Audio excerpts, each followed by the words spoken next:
لقد كان لكم في رسول الله أسوة حسنة وفي مقام آخر وقضى ربك ألا تعبدوا إلا إياه وبالوالدين إحسانا صدق الله العظيم اللهم صل على سيدنا ومولانا محمد وبارك وسلم حمد و صلاۃ کے بعد عزتوں کی مسند پر جلوہ فراز عالی مرتبت ذی وقار محترم محتشم اساتذہ کرام واجب الاحترام ذوی الاحتشام طلباء و طالبات کرام السلام علیکم ورحمۃ اللہ وبرکاتہ۔ بخوبی کے باری تعالیٰ مجھے اور آپ کو درس قرآن مجید کی سعادت مندیاں نصیب ہو رہی ہیں۔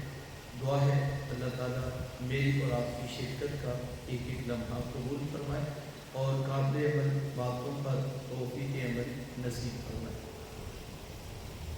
یہ بند کر دیں پنکھا اور اس کی کو آف کر دیں، پنکھا بھی اگر آف ہو جائے۔ میں بیٹا صرف 3 باتیں گنتی کے 25 سے 30 منٹ آپ کی توجہ چاہوں گا۔ پہلی بات کتاب رحمت قرآن مجید نے ارشاد فرمایا وَقَضَى رَبُّكَ أَلَّا تَعْبُدُوا إِلَّا إِيَّاهُ وَبِالْوَالِدَيْنِ إِحْسَانًا، اور تیرے رب نے فیصلہ کر دیا کہ اس کے سوا کسی کی عبادت نہیں، سجدہ صرف اللہ کی ذات کو ہے اور وہی ذات اس بات کا حق رکھتی ہے کہ انسان کی پیشانی اسی کے آگے جھکے۔ وَبِالْوَالِدَيْنِ إِحْسَانًا، اور والدین کے ساتھ حسن سلوک کرنا۔ حقوق والدین کی اہمیت کا اندازہ قرآن مجید کے ان لفظوں سے لگایا جا سکتا ہے۔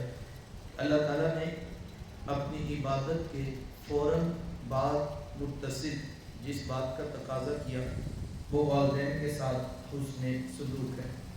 اس پر علماء نے کلام کیا ہے اور کہا کہ انسان کے وجود کے 2 سبب ہیں، ایک سبب حقیقی اور ایک سبب ظاہری۔ سبب حقیقی ذات باری تعالیٰ ہے اور سبب ظاہری والدین ہے۔ تو پہلے جز میں سبب حقیقی کے حق کو بیان کیا گیا تو دوسرے جز میں سبب ظاہری کی طرف توجہ دی گئی۔ ماں باپ کس قدر اہمیت کے حامل ہیں میرے حضور تشریف فرماتے، دور سے ایک بوڑھی خاتون کو اپنی طرف آتے دیکھا، آقا کریم علیہ السلام کی نظر پڑی تو میرے حضور اٹھ کھڑے ہوئے، میری ماں پکارتے ہوئے اور دوڑ لگاتے ہوئے ان کے قریب پہنچے، پھر کندھوں سے وہ چادر اتار کر نیچے زمین پر بچھا دی جسے میں اور آپ کائنات کا قیمتی اثاثہ سمجھتے ہیں۔ اپنی والدہ کو اس چادر کے اوپر بٹھایا، کان لگا کر گھنٹوں ان کی باتیں سنی، اور جب وہ بوڑھی خاتون خود اٹھ کر واپس جانے لگی تو کسی نے راوی سے پوچھ لیا یہ آنے والی خوش قسمت خاتون کون تھی؟ حضور علیہ السلام نے اپنے کندھوں کی چادر ان کے قدموں کے نیچے بچھا دی تو بتانے والے نے بتایا کہ تمہیں نہیں پتا، یہی تو حضور علیہ السلام کی رضائی والدہ حضرت حلیمہ سعدیہ سلام اللہ علیہ۔ صحیح ماں تو صحیح ماں ہوتی ہے، میرے محبوب نے تو دودھ بنانے والی ماں کو بھی اتنی عزتیں عطا کی۔ ماں باپ کیا ہوتے ہیں یہ زمانے کو میرے حضور علیہ السلام نے آ کر بتلایا۔ آقا کریم علیہ السلام ایک دن صحابہ کو نماز پڑھانے آئے، تاحد نگاہ صحابہ نے اٹھ کر حضور کا استقبال کیا، محبتوں بھرا یہ ہجوم دیکھا تو چھم چھم آنکھوں سے آنسو برسنے لگے، ایک ٹھنڈی آہ بری اور کیا فرمایا لو ادرکت والدی او احدہما، کاش آج میرے ماں باپ بھی زندہ ہوتے یا ان میں سے کوئی ایک ہی زندہ ہوتا، پھر میں لوگوں کو نماز عشاء پڑھا رہا ہوتا، اس میں سورہ فاتحہ کی تلاوت کر رہا ہوتا، پھر میری ماں کو میرے ساتھ کوئی کام یاد آ جاتا، وہ دروازے پہ آتی، چیمن سرکاتی، اپنے میٹھے اور پیارے لہجے میں فرماتی ابنی محمد، میرے بیٹے محمد میری بات تو سنو۔ کہا لوگوں میں نماز کا مصلی چھوڑ کر پہلے ماں کی بات کو سننے، زمانے کو عملاً بتایا ماں کا وجود کتنا محترم۔ میرے حضور تشریف فرما تھے، ایک نوجوان حاضر خدمت ہوا، آ کر عرض کرتا ہے کہ حضور میں جہاد پہ جانا چاہتا ہوں،